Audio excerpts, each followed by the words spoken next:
দেখুন বন্ধুরা, মূলো শাকগুলো খুব সুন্দর হয়েছে। আর আমি মূলো শাকের রেসিপিতে আমাদের দেখিয়েছি। এবার আমি মূলোগুলো তুলে দেখাবো। মূলোগুলোতে কিছুটা তোলা আছে, দেখুন পুরো গাজরের মতো কালার। তো এইগুলোকে অনেকে গাজর মূলোও বলে থাকে, আর অনেকে লাল মূলোও বলে থাকে। তো আমি মূলোগুলো তুলে আমি দেখাবো, আরও কিছু অংশ তুলে দেখাচ্ছি। এই দেখুন, এই একটা মূলো তুলেছি।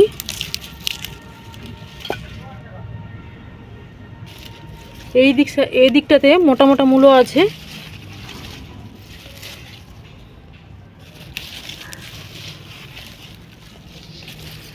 এই একটা মোটা মূলো,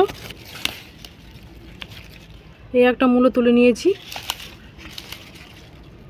আরও কিছু মূলো লাগবে। এত ঘন হয়ে গেছে গাছগুলো, তাই মূলোগুলো মোটা হতে অসুবিধা হয়েছে। দেখুন বন্ধুরা, সবগুলো মূলো আমি তুলে নিয়েছি। অনেকটা